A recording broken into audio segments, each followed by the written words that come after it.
Yo! Video games. What up, dudes? It's Matt here from YoVideogames, and I figure it's high time to have another impressions video on this channel. Recently, Nintendo decided to unveil their Spring 2015 plans, and it started off with a doozy in that it confirmed Majora's Mask 3D is finally coming out, even though they've been shying away from confirming it for so long. Now, this is sure to make a lot of hardcore Zelda fans really happy, but to be honest, I'm not the biggest fan of the game, despite its critical acclaim. I find the game is actually one of the hardest Zelda games for me to replay, as the structure and pacing of the game is built solely around the NPCs and their side quests, which make playing through the game once you know where everything is and what to do kind of a hassle for me.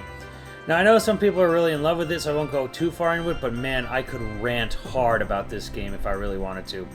That being said, though, I think it's really cool that Nintendo's dipping back into it. It gives a lot of people a chance to check it out. It's not one of the best-selling Zelda games out there, so a lot of people probably missed out on it, but I doubt that you're going to see a resurgence on the 3DS. Despite all that, though, I think the most troubling news about all of it is that Europe is getting this super awesome collector's edition box set, and of course, we in America are getting fucked out of that entirely. Now, it's not like Nintendo's exactly a small company and can't really afford to distribute such a fancy collector's box across such a large country as the United States. I mean, people like Xseed go their extra mile over Nintendo all the time, so this is kind of a bullshit thing that happened again to us, and really shows the sort of weirdness and sort of contempt Nintendo of America almost seems to have over this country at times. It really makes no sense, and we're never going to get an official explanation, so it's really just kind of a bummer thing and something we all just kind of gotta fucking deal with. The other big news out of the Nintendo Direct was, of course, the Mario Kart 8 DLC stuff. Now, this is actually pretty cool, as it's DLC that doesn't feel really cheaply tacked on or something that should have already been on the disc. It seems the Mario Kart 8 team's pretty much been working since that game released, and it's been a long time since May, so it's nice to see that they didn't actually just shove all this shit on the disc, and we could have accessed it, months ago. I'm also really excited to see that Mario Kart's finally branching out of the Mushroom Kingdom. This is something I've wanted for a very, very long time. I've wanted to see Zelda and F-Zero tracks in Excite Bike, of course, that's cool too. I've wanted to see this in Mario Kart for a long time. I'm super glad Nintendo's finally getting their act together and doing it, because you can really only do so many Mushroom Kingdom variations off real-world stuff for so long before it just gets really boring. So that's really cool to see, though it does feel kind of like a slap in the balls to make this big F-Zero stage and not have anything new lined up for the F-Zero franchise. It really is kind of stinging. I really don't understand why Nintendo doesn't just get in touch with Sega, release an F-Zero GX HD edition with online play, maybe some new courses.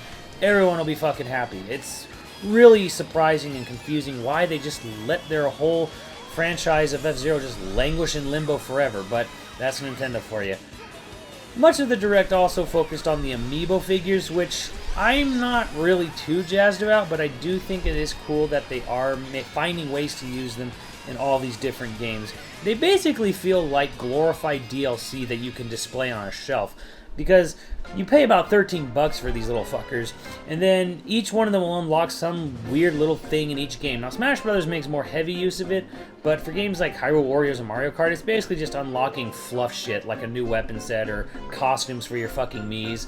A bunch of shit I really don't personally care about, but it's nice to see that, hey, rather than just sucking you nickel and dime out of your wallet online, at least you can buy this neat little toy, and then you can use that as your excuse for DLC, so there's that.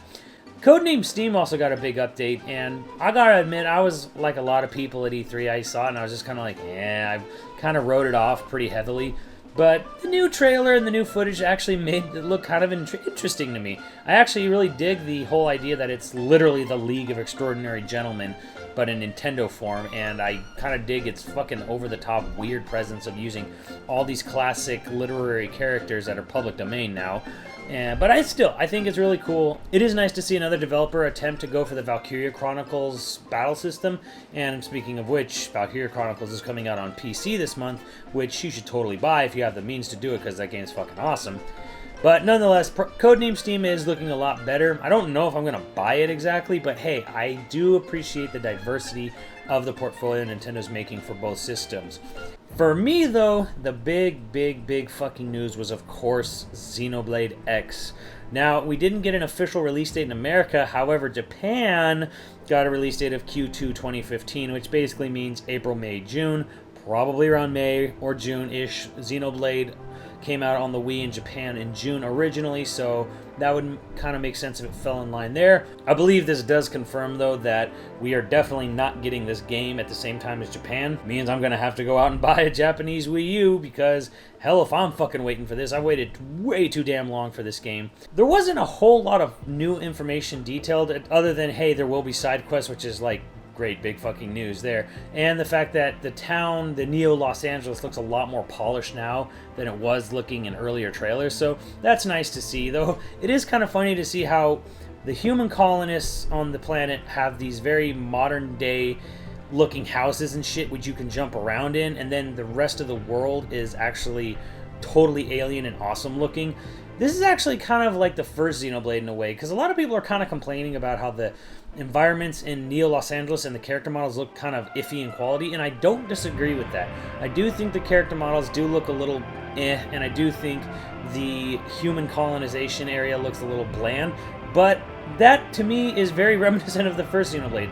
Your first opening town looked pretty shitty from the opening screenshots and videos, and yeah, it really didn't look too hot on a graphical scale, and I don't really think the character models in Xenoblade were anything too particularly great. I still think the run animation's kind of funny looking in that game, but nonetheless, that's not why I'm gonna buy Xenoblade. That's not why I'm excited for Xenoblade. I'm excited to explore that giant-ass open fucking world. In fact, they even gave us a new little gameplay feature where we can shoot a drone up into the air and get a good view of that landscape without having to worry about being attacked by any enemies. So, for people who just want to run around and look at cool shit without getting attacked, there you go. Something for you there. It also does point out that there will be use of the gamepad for map features and items and blah blah blah, shit you could have predicted a mile away. But there is an interesting little icon, and it seems like there's a keyboard icon on the gamepad, which leads me to believe that you will be able to hook a USB keyboard up to your Wii U and probably chat with people online in this game, as it's almost definitely going to have some sort of online multiplayer component,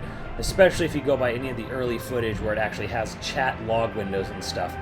That being said, though, I'm still super pumped for this game. It's pretty cool to see that Monolith Soft open up their own website and their own Twitter account for the game.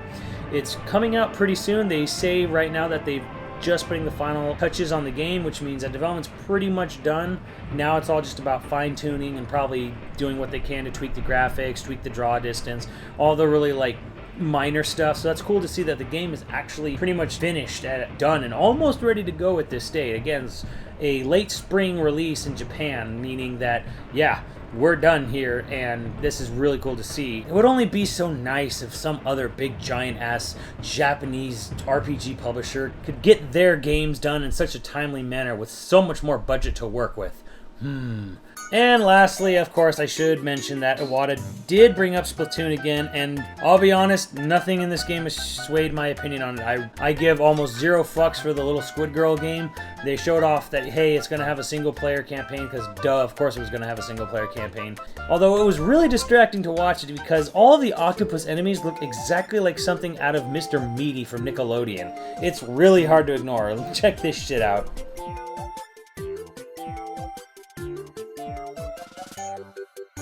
So that about wraps up Nintendo's big new news for the spring 2015. Again, it's mostly stuff that's cool, but nothing really mind-blowing unless you're really one of those like die-hard Majora's Mask fans who kind of jerk off to like the picture of the moon coming down on you. But I'm not one of those people. I'm debating whether or not I even want to buy it, but either way, it's cool to see that they're doing it. I'm glad that it's happening, and I hope to see even more remakes from the N64, GameCube, Nintendo DS era. Actually, all I really want to see remade is Twilight Princess, so that's a fucking lie. So there you go. I hope we get this moves us quicker to Twilight Princess HD. That's what I really want. And hopefully we'll hear some more news about Zelda in the future for the Wii U, because having to wait till E3 kind of sucks, but I'm pretty sure that's what's going to have to happen. But hope you enjoyed this little Nintendo rant discussion, and I'll catch you later on the channel. Later, dudes.